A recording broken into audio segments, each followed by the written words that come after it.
शांति। आज 2 अक्टूबर 2023 की बाबा की साकार मुरली है। मुरली के महावाक्य हैं, मीठे बच्चे, नई दुनिया के लिए बाप तुम्हें सब नई बातें सुनाते, नई मत देते, इसलिए उनकी गत मत न्यारी गाई जाती है। प्रश्न है, रहमदिल बाप सभी बच्चों को किस बात में सावधान कर ऊंच तकदीर बना देते हैं? उत्तर है, बाबा कहते, बच्चे ऊंच तकदीर बनानी है तो सर्विस करो। अगर खाया और सोया, सर्विस नहीं की तो ऊंची तकदीर नहीं बना सकेंगे। सर्विस के बिगर खाना हराम है, इसलिए बाबा सावधान करते। सारा मदार पढ़ाई पर है। तुम ब्राह्मणों को पढ़ना और पढ़ाना है, सच्ची गीता सुनानी है। बाप को रहम पड़ता है, इसलिए हर बात की रोशनी देते रहते हैं। गीत है, जिस दिन से मिले हम तुम। ओम शांति। रूहानी बाप समझाते हैं, जब बच्चों को बेहद का बाप मिलता है तो हर एक बात नई सुनाते हैं, क्योंकि यह बाप नई दुनिया स्थापन करने वाला है। मनुष्य तो ऐसी नई बातें सुना न सके। बाप जिसको हेविनली गॉड फादर कहा जाता है, वह बेहद का बाप स्वर्ग की स्थापना करने वाला है। नरक की स्थापना करने वाला है रावण। 5 विकार स्त्री में, 5 विकार पुरुष में वह हो गई रावण संप्रदाय। तो यह नई बात सुनाई ना। स्वर्ग बनाने वाला है परमपिता परमात्मा, जिसको राम कहते हैं। नरक बनाने वाला है रावण, जिसका चित्र बनाकर वर्ष वर्ष जलाते हैं। एक बार जल गया तो फिर उनका इफिजी देखने में थोड़े ही आएगा। वह आत्मा जाकर दूसरा शरीर लेती हैं, फीचर्स आदि बदल जाते हैं। यह तो रावण के वही फीचर्स वर्ष वर्ष बनाते और जलाते हैं। वास्तव में जैसे निराकार शुबाबा का कोई फीचर नहीं, वैसे रावण का भी कोई फीचर नहीं। यह रावण तो विकार है। बाप यह समझाते हैं, मनुष्य भक्ति मार्ग में क्या चाहते हैं? भगवान आते ही है भक्ति का फल देने व रक्षा करने, क्योंकि भक्ति में दुख बहुत है। सुख है अल्पकाल क्षण भंगुर। भारतवासियों का बिल्कुल दुखी जीवन है। कोई का बच्चा मरा, कोई का देवाला निकला, जीवन तो दुखी रहता है ना। बाप कहते हैं, मैं आता हूँ सभी का जीवन सुखी बनाने। बाप आकर के नई बातें बताते हैं, कहते हैं, मैं आया हूँ स्वर्ग की स्थापना करने। वहाँ तुम विकार में नहीं जाएंगे। वह है निर्विकारी राज्य, यह है विकारी राज्य। अगर तुमको स्वर्ग का राज्य चाहिए तो वह बाप ही स्थापन करते हैं। नरक का राज्य रावण स्थापन करते हैं। तो बाप पूछते हैं, तुम स्वर्ग में चलेंगे?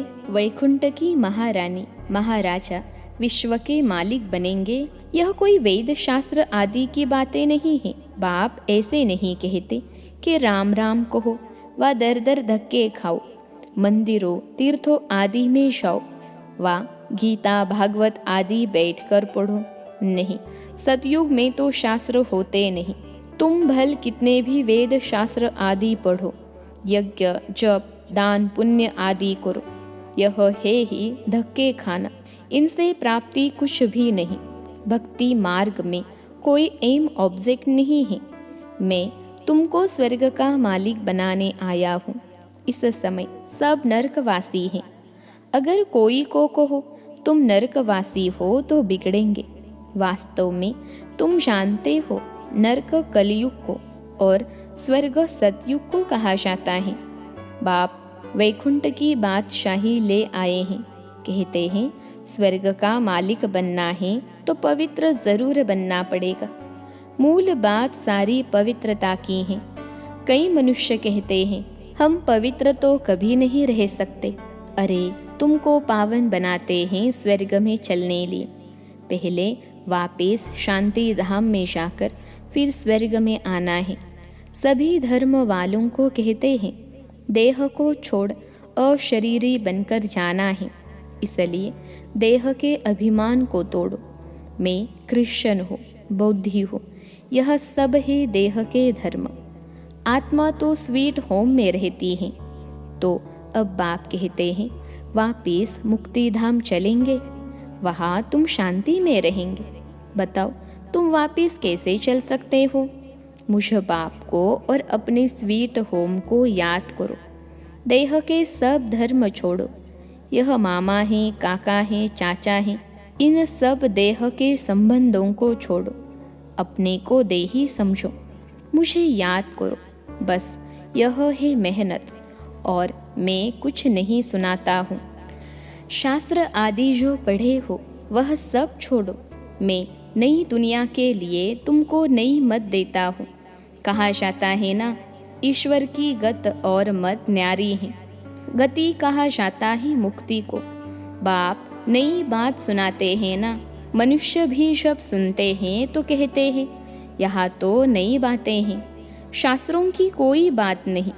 यूँ तो है गीता की बात, परंतु मनुष्यों ने गीता को भी खंडन कर दिया है। मैंने तो गीता पुस्तक कुछ भी नहीं उठाई है, वह तो बाद में बनती है। मैं तो तुमको ज्ञान सुनाता हूँ। ऐसे कभी कोई नहीं कहेंगे कि तुम मेरे सिखिलते बच्चे हो। यह निराकार परमात्मा ही कहते हैं। निराकार आत्माओं से बात करते हैं, आत्मा सुनती है। यह शरीर है ऑर्गन्स। यह बात कभी कोई समझते नहीं। वह मनुष्य को सुनाते हैं। यह परमात्मा बैठ आत्माओं को सुनाते हैं। हम आत्माएं सुनती है इन कानों द्वारा। तुम जानते हो परमपिता परमात्मा बैठ समझाते हैं। मनुष्य तो यह वंडर खाते हैं, भगवान कैसे समझाएगा? वह तो समझते हैं। श्री कृष्ण भगवानुवाच, अरे श्री कृष्ण तो देहधारी हैं, मैं तो देहधारी नहीं, मैं विदेही हूँ और विदेही आत्माओं को सुनाता हूँ। तो यह नई बात सुनने से मनुष्य चकित हो जाते हैं। जो कल्प पहले बच्चे सुनकर गए हैं उन्हों को तो बहुत अच्छा लगता है। पढ़ते हैं, मम्मा बाबा कहते हैं। इसमें अंधश्रद्धा की तो कोई बात हो न सके। लौकिक रीति भी बच्चे माँ बाप को माँ बाप कहते हैं। अभी तुम उन लौकिक माँ बाप की याद छोड़ पारलौकिक माता पिता को याद करो।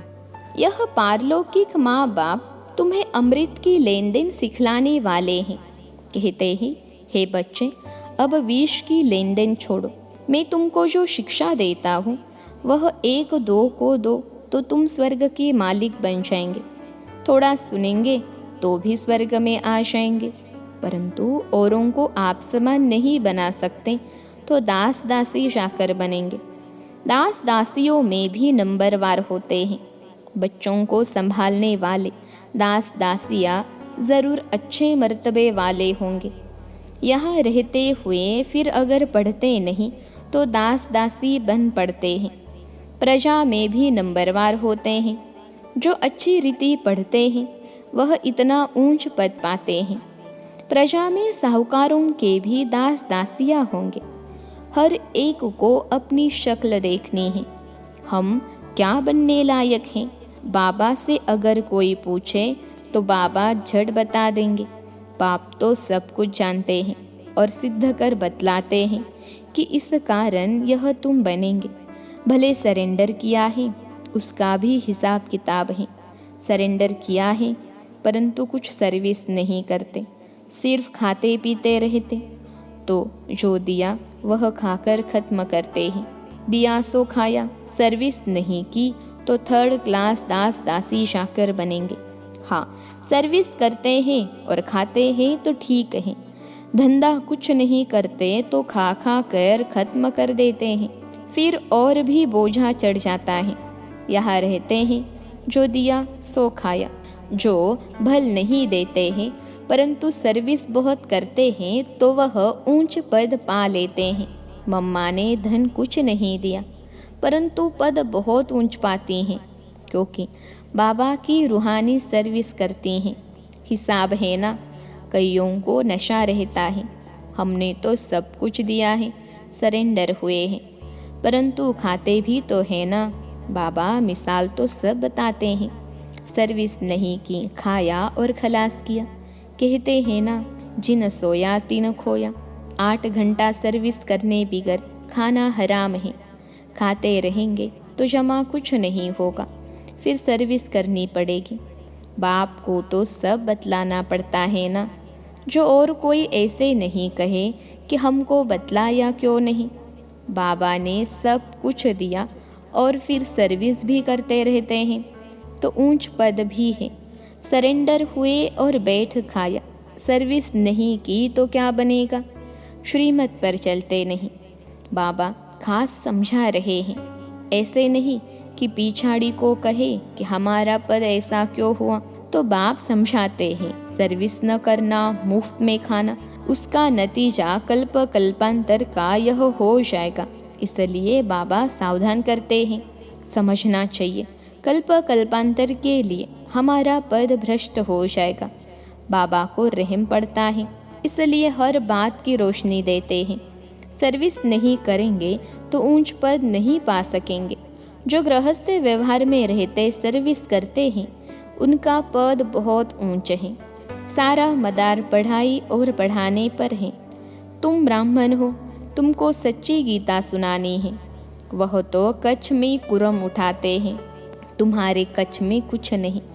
तुम हो सच्चे ब्राह्मण, तुमको सच सुनाना है, सच्ची प्राप्ति करानी है, और सबने घाटा ही दिलाया है।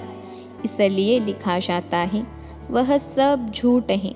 बाबा सच सुनाकर सचखंड का मालिक बनाते हैं। यह तो समझने की बात है। विश्व का मालिक बनना कम बात है क्या? सेंसिबल बच्चे जो होंगे वह तो प्लान बनाते रहेंगे, हम सोने की ईंटों का ऐसे ऐसे ही मकान बनाएंगे, यह करेंगे। साहूकार का बच्चा जैसे बड़ा होता जाएगा तो उनके ख्यालात चलेंगे, हम ऐसे करेंगे, यह बनाएंगे। तुम भी भविष्य में प्रिंस बनते हो तो शौक होगा ना, हम ऐसे ऐसे महल बनाएंगे जो और कोई का नहीं होगा। यह ख्यालात उनके चलेंगे जो अच्छी रीति पढ़कर पढ़ाते हैं। बादशाही तो होगी ना, तो बुद्धि में यह ख्यालात चलने चाहिए। हम कितने नंबर से पास होंगे? बड़ा भारी स्कूल है, इसमें लाखों करोड़ों पढ़ेंगे, ढेर आएंगे। यह सब बातें बाप ही बैठ समझाते हैं। भगवान एक है, उनको ही माता पिता कहते हैं, वह आकर एडॉप्ट करते हैं। कितनी गुह्य बातें हैं। यह नया स्कूल है, नया पढ़ाने वाला है, कितनी अच्छी रीति समझाते हैं। झोली उनकी भरेगी जो लायक होंगे, बाप को याद करेंगे। माँ बाप को कभी कोई भूलता नहीं है, फिर संगम युगी बच्चे बाप को भूल कैसे सकते हैं? अच्छा, दुनिया धम चक्र में है और तुम बच्चे चुप हो। चुप में है शांति, शांति में है सुख। तुम जानते हो मुक्ति के बाद फिर है जीवन मुक्ति। तुम बच्चों को सिर्फ 2 अक्षर हैं, अल्फ अल्लाह और बे बादशाही।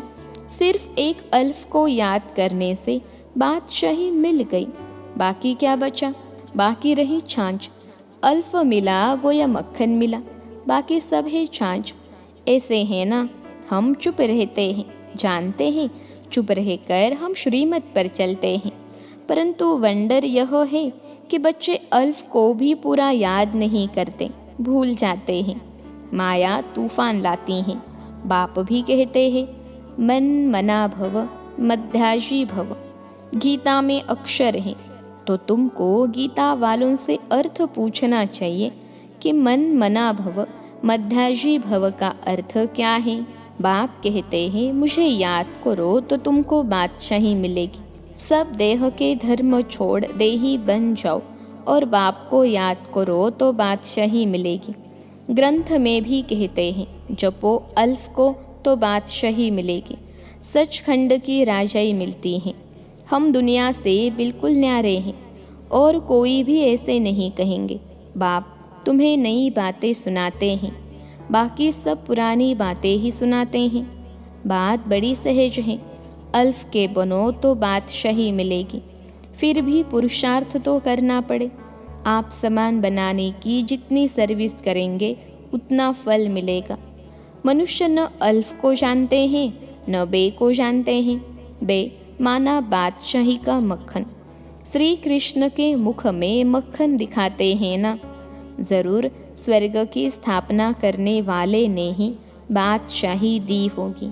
अच्छा, मीठे मीठे सिखिलते बच्चों प्रति माता पिता बाप दादा का याद प्यार और गुड मॉर्निंग। रूहानी बाप की रूहानी बच्चों को नमस्ते। हम रूहानी बच्चों की सिखिलते रूहानी माता पिता बाप दादा को याद प्यार, गुड मॉर्निंग और नमस्ते बाबा नमस्ते। धारणा के लिए मुख्य सार पहली पॉइंट है, वापिस स्वीट होम यानी घर जाना है। इसलिए देह के धर्मों और संबंधों को भूल स्वयं को देही समझना है। इसी अभ्यास में रहना है।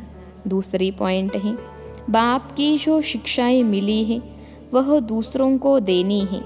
आप समान बनाना है। 8 घंटे सर्विस ज़रूर करनी है। आज का वरदान है, शुद्ध फीलिंग द्वारा फ्लू की बीमारी को खत्म कर वरदानों से पलने वाले सफलता मूर्त भव। शुद्ध फीलिंग द्वारा फ्लू की बीमारी को खत्म कर वरदानों से पलने वाले सफलता मूर्त भव। विश्लेषण है, सभी बच्चों को बाप दादा की श्रेष्ठ मत है। बच्चे सदा शुद्ध फीलिंग में रहो। मैं सर्वश्रेष्ठ अर्थात कोटों में कोई आत्मा हूँ। मैं देव आत्मा, महान आत्मा, विशेष पार्टधारी आत्मा हूँ। इस फीलिंग में रहो तो व्यर्थ फीलिंग का फ्लू नहीं आ सकता। जहाँ यह शुद्ध फीलिंग है वहाँ अशुद्ध फीलिंग नहीं हो सकती।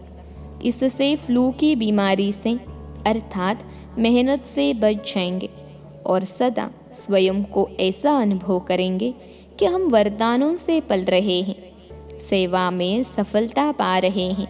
आज का स्लोगन है, संगम युगी मर्यादा पुरुषोत्तम बनना।